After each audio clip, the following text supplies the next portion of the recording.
the desperation to get out of Punjab or to get out of India and to go somewhere else has been there for a while because of the way in which communities have been targeted. When people are not given rights in their own space, they're always going to be desperate to leave.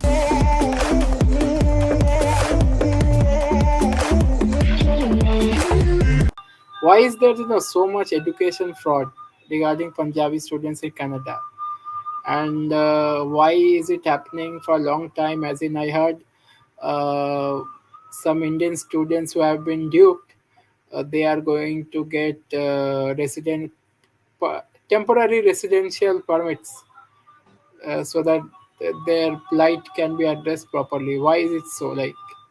Why is there so much education fraud in Punjab and relating to Indian students in Canada? I think what we're looking at is the plight of a displaced person. When people are not given rights in their own space, they're always going to be desperate to leave, right? When they feel as though there is no way to live within in the space that they are in, they're always going to feel very desperate and scared to be in that space. So I think that's really the plight of what's happened in Punjab. And so the desperation to get out of Punjab or to get out of India and to go somewhere else has been there for a while because of the way in which communities have been targeted, the lack of social fabric that exists there right now because of the constant bombardment of things like drugs, things like broken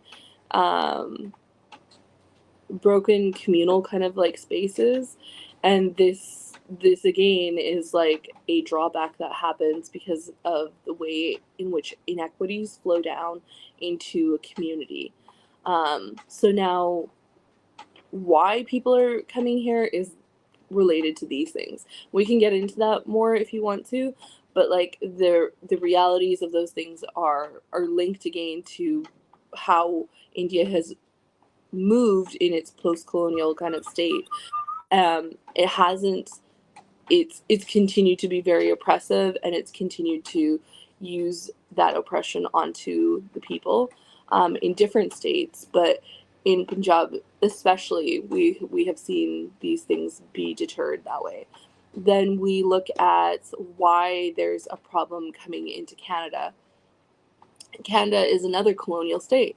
It's a colonial settler state that doesn't necessarily work to make things easy for Sikhs or Indians or for any immigrants necessarily.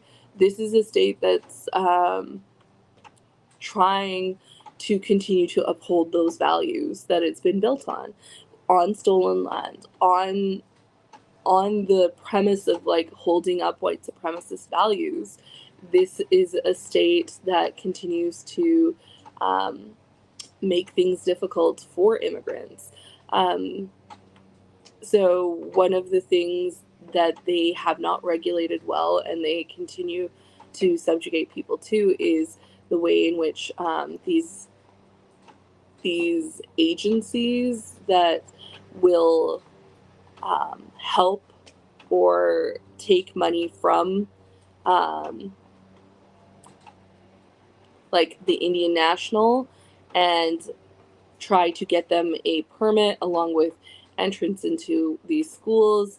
They're working with schools that are not necessarily public institutions, and they're generally working with private institutions that don't have a large campus, or they don't have the ability to give out these things, but they've worked it out in backroom deals that they can't uphold. So whether that means that the private business has gone out of business, or it simply doesn't even have that kind of enrollment threshold, those those acceptance letters or those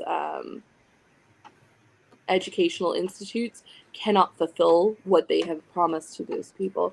I would really suggest taking a look at the Fifth Estate's documentary on this, or the Vox documentary, because they've gone into detail about like what is happening in these spaces. They're extremely abusive. They've been able to exploit a lot of money and extort it from like these students who are giving up their land to be able to come out of that space and hopefully look for a better future. But it's very difficult, and this is something that has been used by these two governments to continue to put vulnerable people into more vulnerable positions. And we've been trying to organize with folks here. I believe in Brampton, the Naujawan Support Network has been doing a really good job of putting people together.